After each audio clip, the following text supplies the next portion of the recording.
Ladies and gentlemen, for all the COD Mobile esports fans out there who have been waiting for information on CDM Season 10, we finally have everything that you guys need to know. So we're going to be going through all the information, the groups, who's going to be playing, what you need to keep an eye out for, dates.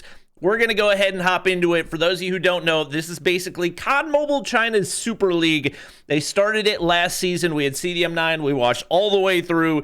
It was easily the best COD Mobile tournament that we have ever had organized, and now they're back and even better. So there's 13 teams, domestic meaning China. So we got Wolves, who were the champions, Q9, who finished second place, SPG, who were fourth, X-Rock, fifth, AG, 6/7th, OUG, who are actually comprised of North American and Garena players.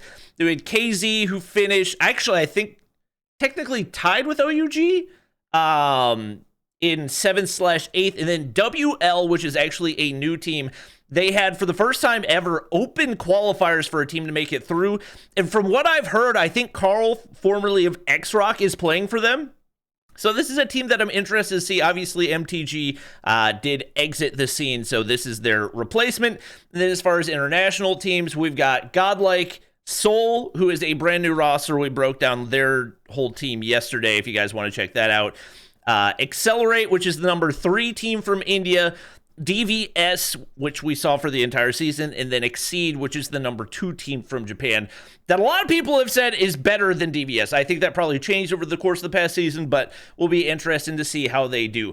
One of the really interesting topics of conversation over the past day has been the groups for stage number 1. Group A, absolutely no question, the group of death heading into this one. Q9, AG, X-Rock, Godlike, OUG, DVS, and WL, which is the new grassroots team. You have 5 teams that were playoff teams. There were 8 total playoff teams, 5 of them in one group. Q9 and Godlike were 2 of the top 3 teams. OUG took maps off of Q9. You've got X-Rock, who took maps. I think they took Q9 to like map 7, if I'm not mistaken, and then AG, who were also in Masters. I talked with Zim on Twitter, and he kind of broke down the whole way that they decided that the way these groups were put together, and it did not make any sense. Well, it made sense. It was just stupid. But Wolves, SPG, Seoul, KZ, Accelerate, and Exceed in that second group. The fact that you have, 2 brand new teams and the last place team, now I will say, new Seoul, definitely better than old Seoul. But you've got 2 brand new teams, last place from last season, and far and away the worst playoff team, all in the same group. Obviously, Wolves deserve to have the weaker group. Like, they were the number 1 team. They won the whole thing. SPG lucked out on this one, too. I'm going to keep it real. I think this entire group is just going to be Wolves and SPG just mollywhopping the rest of the teams. I do think that Exceed and Seoul are going to put up a good fight. KZ and Accelerate, my hopes are a little bit not quite as high for, but we'll see what they can do right there. Next up, we got the calendar. So we do have 3 stages, just like last time. Stage 1, 17th through the 20th. Unfortunately, we already had a trip planned in the middle of the 17th through the 20th, so I'm not going to be able to watch Party all 4 days. I'm going to do my best to watch as much as I can, but I can't promise you guys I will be live for all of those. I am going to aim to be live for everything that's happening July 24th through the 27th, and then after that, we'll have deciders. So we'll get to the format. It is slightly varied. We'll have deciders to decide who's going to be Masters and Challengers. Then stage 2 is going to be another 2 weekends. Then moving on to stage 3, you have another 2 weekends. And then playoffs are going to be 11th through 14th. Hoping that this time around we see grand finals happen the same weekend as the playoffs, because that definitely felt like a momentum killer, but we'll have to wait and see. There were some changes to the maps, or not to the maps, but to the modes and the way that that's going to play out. So interestingly enough, for the first time through for the group stages, for groups A and B, it's actually going to be best of 3 all the way through. It's going to be S&D, then Hardpoint, then Control. Very odd, but at least it's more similar to the World Championship format, which I'm happy with. Once we move into stage 2, then we're going to move into best of 5. Once again, interesting ordering, but it's more similar to World Championships, starting with Search, then Hardpoint, Control, Search, Hardpoint. And then for best of 7, which presumably will be for the playoffs, search, hardpoint control, search, hardpoint control, search, which is once again relatively similar to what it would be for a World Champs format. Got prize pool distribution, and I'm not going to break this down. It's a lot of money, especially for a COD Mobile tournament, so I'm happy with it. Moving on, so we've got 7 teams in Group A, 6 in Group B. Top 2 teams from both A and B will go to Master Group. Group A, number 5 and 6, and Group B, number 5, will both go down to Challenger. So if I had to guess, based on what we've seen so far, Group number 5, or Group B number 5, sorry, Group A, 5 and 6.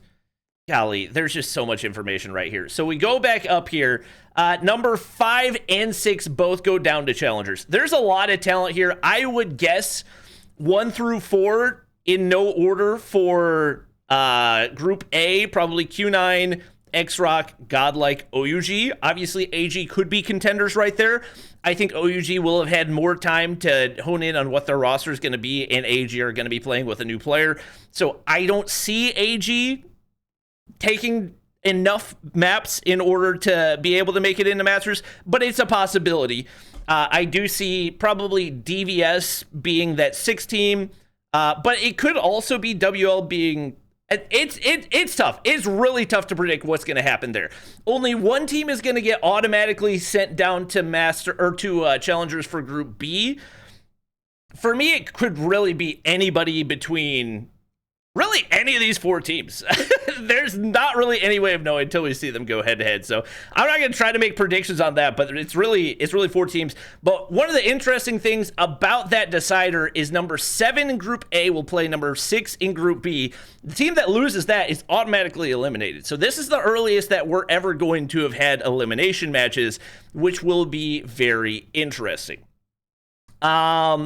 We'll have CDM points distribution and more information in the future, but that's kind of everything that you guys need to know for the time being. We'll be very interested to see how this is going to shape out. Like I said, difficult to predict who is going to be at the top of Group B, and difficult to predict who is going to be at the bottom, or difficult to predict who's going to be at the top of Group A, who will be at the bottom of Group B. Like I said, it really is going to probably depend on the day of the week, who's really hitting their stride. I think that Seoul could put up a good fight. Like, it's a very real possibility that Seoul ends up top 3, but I don't see them taking down Wolves or SPG. So ultimately, they will more than likely be playing in one of those deciders, if I had to guess. The rest of it kind of up in the air, and really WL is the ultimate wild card because we don't know anything about them. They played through open qualifiers. We don't even know what the full roster is. But that's going to be it for the video. Let me know what you guys are looking forward to most. Hopefully we get those matchups for the opening weeks coming soon as well. But that's going to be it for the video. Hope you guys enjoyed. Drop a like if you did. Subscribe if you haven't already. And I'll catch you guys in the next one.